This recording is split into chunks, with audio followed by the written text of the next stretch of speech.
Cardinals and the Cubs, game 2 of the season, as we wrap up this series. And great to have with us Cubs executive chairman Tom Ricketts in the booth, and we've got to get you a nice new ABC 7 jacket. Yeah, absolutely. That's pretty exciting. It's a great new relationship for us, and we're excited to be on ABC. Sinker is low, and it's now 2-1. Well, let's talk about the team and the enhancements here at beautiful Wrigley Field. Well, I mean, it's obviously we're going through a lot of different things this offseason. A lot of the stuff we did was more structural, so you don't see a lot of it.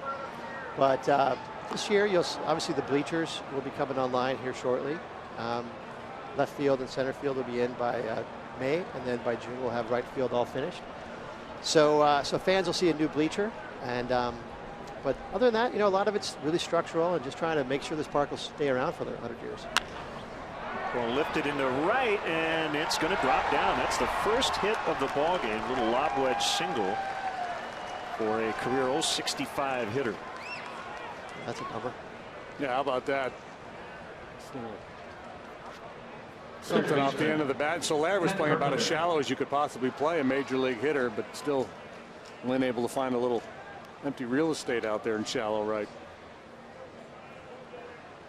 Tom, I think a really nice touch, the Ernie Banks canvases. You've got 5 photos of Ernie in a Cubs uniform on either side of the batter's eye. And it's a construction zone out there that was made very clear, and you can see some of that construction going on in the corners. Yeah, I mean, obviously with losing Ernie over the winter, we wanted to make sure this season was special and a special remembrance of Ernie. So obviously the big posters in the outfield, and the 14 on the field, and the 14 on the jersey. We're doing everything we can to remember Mr. Cub, and obviously one of the greatest Cubs of all time, but as you guys know, one of the greatest people of all time also. It's Matt Carpenter, and ball 1 outside. And I think that ball 2. Lynn at first, nobody out. We're in the 3rd inning. So for fans who weren't here Sunday and aren't here today but watching us, what should they expect here at the ballpark as Phase 1 nears its completion at Wrigley? Well, like I said, largely a lot of the first off season was things that fans won't see. Throughout the season, what you'll see is the bleachers filling in, like I mentioned, and along the 3rd baseline, there'll be some amenities that'll be starting to fill in. The restrooms will be finished and all that. So people will start to slowly see some of those changes. That'll pick up momentum over the years, over the off seasons. But the first thing was steel, concrete, electrical, plumbing, those kind of things that we had to get done before we could put in the kind of amenities that the fans will see. Also next season we'll have the new clubhouse will be in place. So the players who obviously at the moment have to put up with substandard facilities will have what do you think will be the best clubhouse in all of baseball? Yeah, I know they were prepped for it in spring training, so they kind of knew the deal coming here. But when it's all said and done, it might be the best home clubhouse in all of baseball. Well, we've gone from worst to first in every facility we've touched. I mean, from starting in Dominican, going to spring training, now here at the ballpark. We have a first-class organization, and if we're going to send that message to our players, we want to have first-class facilities all the way across the board. Called strike 3. Arrieta with his 3rd strikeout. They've all been looking. And you see how he worked Carpenter staying away exclusively and then catching the outside corner with that backdoor cutter. So now Jason Hayward with Lynn still at first and 1 out. Big night tonight for the Cubs. 5th annual Bricks and Ivy Ball. And this year at historic Union Station. And there are a lot of great charity events that will go on throughout the season and into the winter as well. But this is a big one tonight. Yeah, obviously the turnaround that's in progress on the baseball field gets most of the press. The turnaround in progress on the field with the Wrigley itself gets a lot of press. One of the things we're most proud of is what we've done with Cubs charities over the last handful of years. We've dramatically increased the amount of dollars that we raise. We've dramatically increased the amount of organizations that we help. We've put together signature programs that the Cubs run. We're very, very proud of it. And tonight is our signature event. I mean, the Bricks and Ivy Ball is is our #1 event. It's pretty exciting.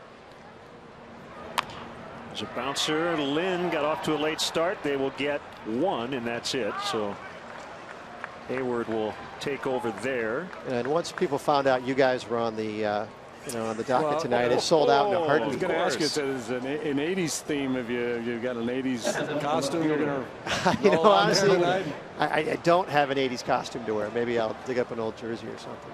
So in terms of facilities that you mentioned, we should note the Cubs have 3 new minor league affiliates, including South Bend. And not only do you have a new affiliate in South Bend, but they're the South Bend Cubs, which I think is really cool. Well, we talked to them about that. I mean, I'm friends with Andrew Berlin, who is the owner of the team. When it looked like it was an option for us, he built great facilities, which ultimately is another level that we want to have the best facilities we can for our players. And that's why you change a minor league affiliate to get to a better park with maybe a better batting cage or better weight rooms or better weather or something that improves the development experience. But when we switched over there, I kind of threw it out to Andrew. What do you think, South Bend Cubs? And he's like, yeah, that sounds great. So that's exciting. We appreciate that. A lot of Cub fans in that part. This is a ground ball base hit for Holiday. Hayward will easily make third. And will set it up for Matt Adams with 2 outs. So what's your gut feeling on this club? I mean, we got 161 to go, including today, so it's a long haul, but feel good about what you saw in spring training? Oh, yeah, absolutely. I mean, we have obviously we have a lot of good young talent. We're going to really need them to keep developing and stay on the trajectory that we think that they should be on. And obviously, for the first time, at least in the Ricketts era, bringing in real veterans to fill that out. Both guys that lead on the field and guys that lead in the clubhouse. And we think that's the right kind of blend to make this team a division contender. Impressions of the new manager so far? Joe's terrific. Obviously, he has the charisma and the personality of of someone you just want to be around. But most importantly, the players trust him, and he's engaged, and he's thoughtful, and he'll be a great in-game manager, and I think he'll be great at keeping the clubhouse focused and excited about playing baseball every day all year long. He loves to give and take, doesn't he? He just loves to talk, whether it's baseball or anything else, he just loves to dig in. Yeah, he's that kind of guy, and he's a very special personality, and we're very, very fortunate that we had the opportunity to add him, particularly given the blend of young players and veterans and how we're transitioning from a team that's been adding talent to a team that's trying to compete. I mean, the timing is perfect for a guy like Joe to come in and help us. 2 on, 2 down, third inning. And the 1-1 to Adams is on the outside corner. Well, that's a big swing pitch in every at bat, isn't it, JD? Oh, that sure is. Yep. Pitching coaches focus on strikes in 2 of the first 3 pitches, and this one he gets a break. That backdoor slider well off the plate. But Miguel Montero has a great reputation in terms of pitch framing, and he may have stolen one there for his pitcher. Arrieta trying to put him away here. Holiday runs, and it doesn't matter as Adams swings and misses. Your record intact. They didn't score, Tom. Thanks for stopping by. We appreciate it. Great to see you guys. See you tonight.